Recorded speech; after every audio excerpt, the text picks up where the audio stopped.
Salam cerdas, Ibu, Bapak, Saudara-saudara yang saya hormati. Sesi komentar berita kanal Awali Rizki kali ini membacakan satu berita yang bisa dikatakan memproyeksikan tantangan ekonomi di tahun 2025. Berita tersebut bersumber dari pendapat seorang ekonom sebenarnya, tapi ditayangkan secara cukup utuh dalam bentuk berita oleh Bloomberg Technos, oleh jurnalisnya bernama Pramesti Regita Cindi. Judulnya, ekonom sebut ada 5 jebakan ekonomi 2026. Apa saja? Nah, ditayangkan 9 Desember jam 11.20 siang. Ini ada ilustrasi tentang sebenarnya gambar kota, di mana di situ ada rumah kumuh, ada gedung tinggi. Yang mungkin maksudnya untuk menunjukkan dualisme ekonomi ya. Tapi ini sekedar foto ilustrasi. Nah, beritanya, ekonom Universitas Paramadina Wijayanto Samirin menyebut tahun 2026 akan menjadi periode krusial bagi perekonomian Indonesia. Nah, sejalan dengan pandangan tersebut, dia menyebut setidaknya akan ada 5 jebakan ekonomi yang dapat menahan laju pertumbuhan dan membuat target ekonomi pemerintah sulit tercapai. Bukan sejalan dengan pandangan sebenarnya ini, artinya pandangan Pak Wijayanto Samirin, ekonom ini, dilandasi oleh 5 hal yang menurut dia akan menjadi jebakan, tantangan yang bisa menjebak, kira-kira begitu. Mengapa? Karena kalau kita lihat pernyataan-pernyataan yang sebutlah outlook ya, perkiraan ke depan itu kan outlook namanya untuk setahun ke depan, baik dari Bank Indonesia, pemerintah sendiri melalui nota keuangan maupun pernyataan menteri-menteri, juga Pak Presiden, itu melihat 2026 itu adalah tahun yang akan jauh lebih baik dari 2025 ini. Jadi tahun di mana pertumbuhan akan meningkat, hal-hal positif lain akan mulai menuai hasil, termasuk Danantara, termasuk gebrakan Purbaya dan seterusnya lah.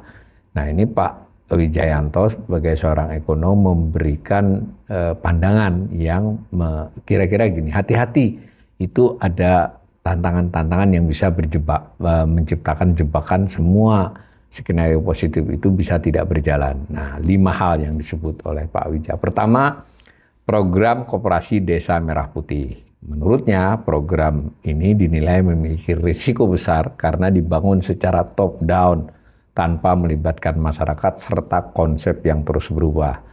Jadi itu jebakan pertama. Jadi ada soal dia top down, ada soal dia kurang partisipasi, dan tentang desainnya yang berubah-ubah terus.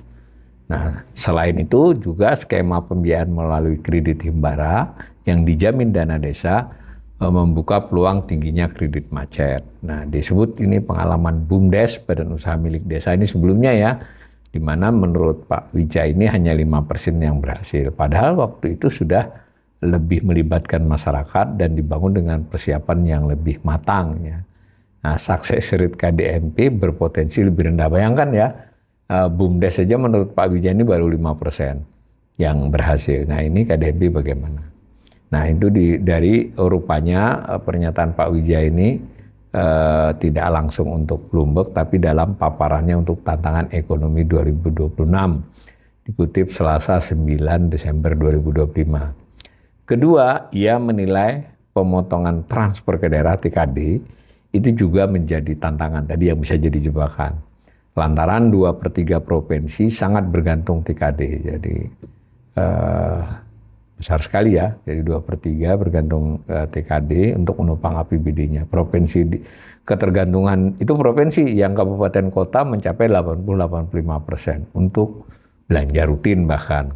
Sehingga pemangkasan TKD hingga 17,7%, hampir 20% ya, dapat menyebabkan Pemda kesulitan fiskal, bahkan sekedar untuk belanja rutin. Jadi tidak hanya soal belanja modal atau proyek-proyek yang akan dijalankan oleh kabupaten kota maupun provinsi, tapi untuk rutinnya saja dia akan kekurangan, sehingga mesti akan melakukan tindakan-tindakan yang cukup berdampak ya pada masyarakat itu. Jadi layanan dasar bisa tersendat, proyek daerah terhenti, hingga pemangkasan pegawai honorer. ini akan mengurangi kontribusi daerah sebagai motor pertumbuhan ekonomi. Itu pandangan Pak Wijaya. Yang ketiga, potensi bencana alam. Ini tentu melihat kondisi terkininya yang ternyata kalau bencana alam bisa dengan skala seperti itu ya. Jadi kata Wijaya, ini tren frekuensi bencana terus meningkat. Sementara alokasi anggaran BNPB itu Badan Nasional Penanggulangan Bencana justru turun. Yang khusus langsung ditaruh di BNPB ya. Minimnya kapasitas daerah tadi yang dikurangi, ya TKD juga tidak bisa dong. Bagaimana mengalokasikan untuk mitigasi bencana orang untuk rutin aja ngos-ngosan gitu ya. Jika terjadi bencana besar, dampaknya bisa langsung menekan aktivitas ekonomi. Itu. Keempat, dramatisasi pemberantasan korupsi. Pak Wijaya juga menggarisbawahi ini. Jadi bahwa soal, ini komentar saya, soal memberantas korupsi itu adalah opini yang bagus, komitmen yang bagus dari pemerintahan Prabowo, tapi ketika dilaksanakan, ini terjadi dramatisasi. Nah, metode perhitungan kerugian negara dianggap spekulatif, hingga nilai kasus korupsi sangat besar dan menimbulkan ketakutan di kalangan pelaku usaha serta investor. Jadi suasananya itu kira-kira ini menurut komentar saya, alih-alih membuat orang kapok korupsi itu belum terbukti, tetapi yang terjadi adalah para pelaku usaha ngeri-ngeri sedap ya. Ini saya bisa kena juga kriminalisasi atau apapun yang tersangkut. Ini disebutkan saya soal beberapa contoh kejanggalan pemberantasan korupsi. Ini ada korupsi timah, ya maksudnya Pak Wijaya ini bukan nggak ada korupsinya, tapi pengungkapan kerugian hingga 300 triliun itu berlebihan, 271 kerusakan lingkungan. Nih, itu sebagai contoh aja, padahal PDRB Bangka Belitung itu cuma 75 triliun. Jadi maksudnya ya betul pemberantasan korupsi, tapi ketika mendramatisasi seperti ini ada plus minusnya ya. Karena ini pernah mewawancarai Pak Wijaya khusus untuk topik ini, silakan dilihat ya.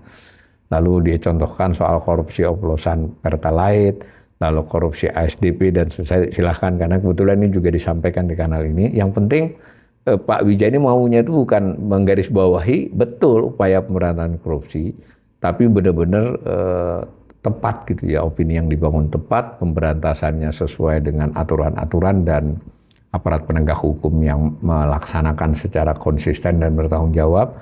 Tapi kalau misalnya didramatisasi itu malah nanti korupsi yang ya korupsi kok hanya 1-2 miliar, jadi seolah-olah jadi permisif, karena contohnya adalah yang ratusan triliun, padahal kan yang ratusan triliun itu perhitungannya beda. Jadi justru nanti permissiveness masyarakat itu menjadi terbuka gitu, menjadi berkembang. Itu waktu di kanal saya dia bilang begitu. Di sisi lain pelaku usaha juga jadi sangat ekstra hati-hati ya mengambil keputusan bisnis, karena nanti dia ikut tertuduh, karena biasanya kalau ada pemilik kuasa ya, artinya mau itu BUMN mau itu di pemerintahan yang terbukti korupsi, pasti ada mitra swasta yang juga ikut tersangka. Nah, ini kata Pak Wijaya ini akan merusak reputasi bangsa. Indeks korupsi diperburuk, publik apatis ya. Jadi ya betul tadi kan, pengusaha takut berbisnis dan seterusnya. Maka risiko ini membuat potensi pertumbuhan PDB menjadi tertekan ke bawah. Terakhir, ini keempat, BUMN sakit dan penugasan yang tidak realistis. Jadi ini yang soal Danantara. Maksudnya Danantara kira-kira melakukan tindakan yang belum bisa optimal gitu ya. Ini BUMN sakit dan penugasan tidak realistis itu sudah terjadi. Nah, di bawah Danantara dinilai belum kondisi sehat, namun mereka justru diberi penugasan yang dinilai tidak realistis. Jadi yang sudah tidak sehat, ada lagi penugasan-penugasan yang tidak sehat berikutnya, seperti peternakan ayam. Ada juga disebut-sebut waste to energy. Ini juga dari sisi Pak Wijaya ini harusnya bisa diperiksa ulang. Ada juga contoh dividen yang dihasilkan dari 8 BUMN, khususnya 4 bank. Ini menggambarkan sebetulnya mayoritas dari BUMN yang anak dan cucu dan BUMN 7.000 itu nggak sehat. Orang yang memberi dividen kepada APBN sebelum ini itu hanya dari 8 8 BUMN ya, dan di antara 8 itu 4 bank. Dan antara perlu diberi ruang berkreasi dan berinovasi dan seterusnya. Intinya saya ingin katakan Pak Wija ini menyampaikan risiko kemungkinan skenario optimis dari pemerintah, dari Bank Indonesia itu bisa tidak berjalan sebagaimana yang diharapkan karena aspek-aspek yang merupakan jebakan itu sudah berjalan. Jadi sudah berjalan ya, tadi ada Kopdes, ada ada Danantara, ada dramatisasi korupsi, ada bencana alam dan seterusnya ya. Ya mudah-mudahan pendapat dari ekonom seperti Pak Wija ini tidak dilihat secara sinis atau dianggap anti pemerintah, karena saya pada waktu berwawancara beliau berkali-kali di sini, begitu juga tulisannya dikutip oleh Bloomberg ini, bahkan ini sebetulnya hal positif untuk menjadi bahan pertimbangan para pengambil keputusan dan juga para pelaku usaha. Mudah-mudahan ekonom-ekonom kita seperti Pak Wija ini makin banyak bersuara, makin banyak dikutip oleh media, begitu juga banyak rekaman-rekaman pendapatnya dan diapresiasi secara semestinya oleh otoritas, oleh pemerintah, dan juga dunia usaha juga ikut menimbang-nimbang pandangan dari para ekonom-ekonom yang kompeten dan independen ini.